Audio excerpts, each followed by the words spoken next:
ఉన్న బంగారాన్ని విడిపించి ఆ రోజు ఆన్లైన్ రేటుకే మేము కొంటాం. Sharma gold company.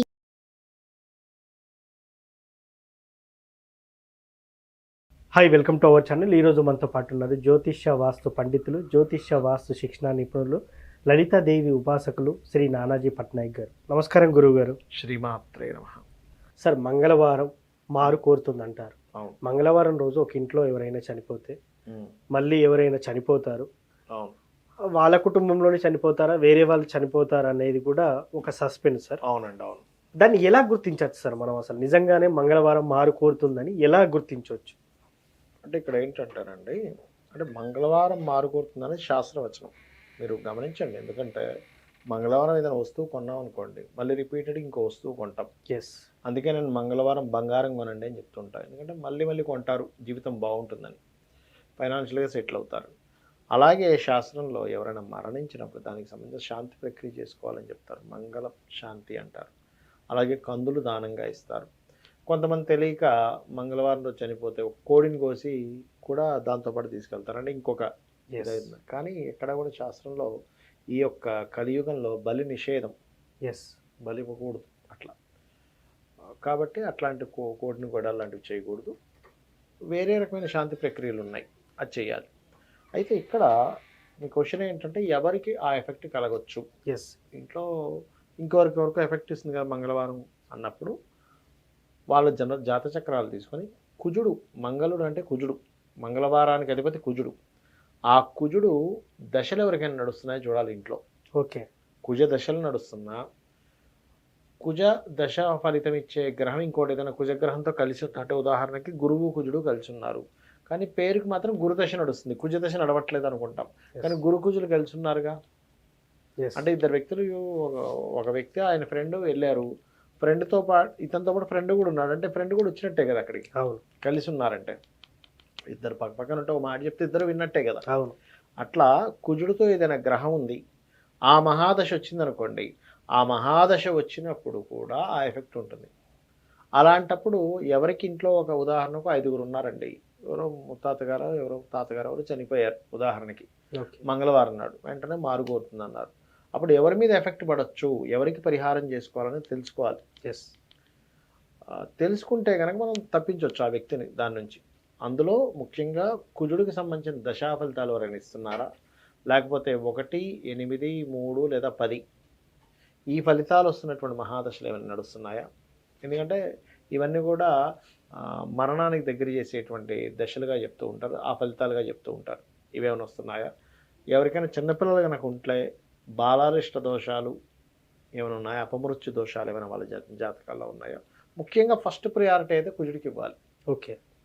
మంగళవారం జరిగింది కాబట్టి కుజుడికే ఫస్ట్ ప్రియారిటీ ఇవ్వాలి. ఇది లేనప్పుడు ఈ కాన్సెప్ట్స్ చూసుకొని దీనికి పరిహారం ఏం చేసుకోవాలి అంటే, ఇంట్లో ఏదైనా స్వామివారి అంటే విష్ణువుకి సంబంధించిన సుదర్శన హోమం కావచ్చు, లేకపోతే అమ్మవారికి సంబంధించిన హోమం కావచ్చు, చక్కగా చేసుకున్నట్లయితే ఆ దోషం పోతుంది. ఉదక శాంతి అంటారు. అంటే మీరు అనొచ్చు, ఏమండి చనిపోయిన ఇంట్లో ఇలా చేస్తాం, చేయలేం కదా అంటాం. అవును.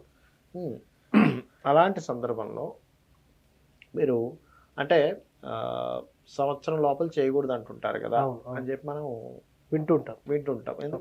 ఎందుకంటే కంకణాలు కట్టుకునేవి ఏవి చేయరు కాబట్టి.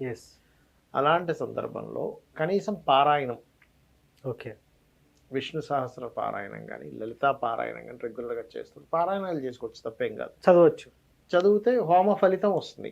ఓకే. నార్మల్గా అయితే హోమం చేయాలి, కానీ ఇంట్లో హోమం చేయం కదా, కాబట్టి పారాయణం చేయొచ్చు. లేదా మానసికంగా చేయొచ్చు మీరు. అంటే ఇప్పుడు ఉదాహరణకి మానసికంగా చేసేదానికి దోషం ఉండదు, కూర్చొని చక్కగా. ఎందుకంటే కుజుడికి అగ్నికి సంబంధం ఉంటుంది, అగ్నిలో ఆహుతులు వేస్తున్నట్టుగా కనుక మీరు మానసికంగా చేసినా కూడా ఆ దోషం పోతుంది. అదేవిధంగా కందులు దానంగా ఇవ్వడం, ఎర్రటి పుష్పాలతో భగవంతుని పూజించడం. ఇంట్లో ఏదైనా ప్రతిమ ఉంది, ఉదాహరణకి గణపతితో మీరు ఉదాహరణకి గణపతి ఆరాధకులు మీరు, లేదా విష్ణు ఆరాధకులు, లేదా శివ ఆరాధకులు, ఎవరో ఏదో ఒక ఆరాధన చేస్తారు, అమ్మవారి ఆరాధకులు.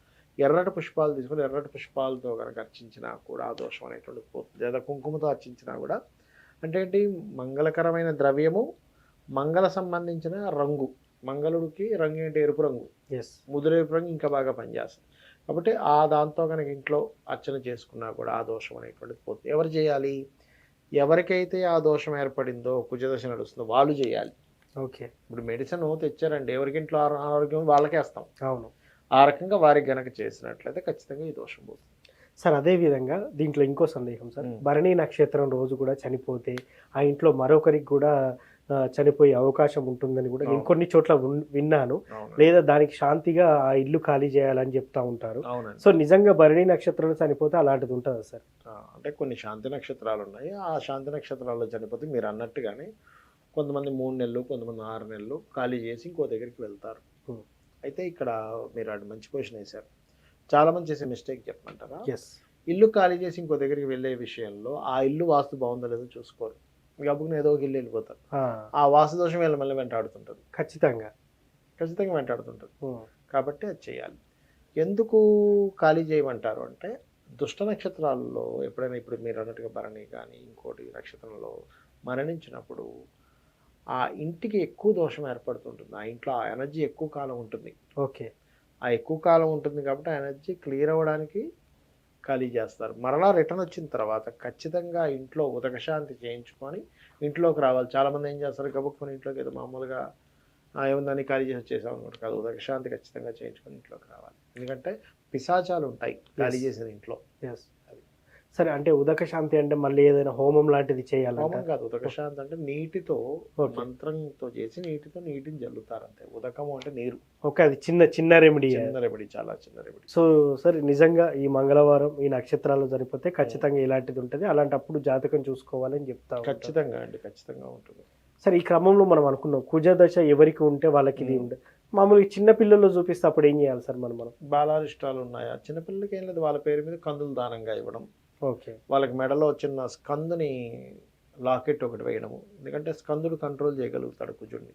ఓకే. అధిష్టాన దేవత కాబట్టి.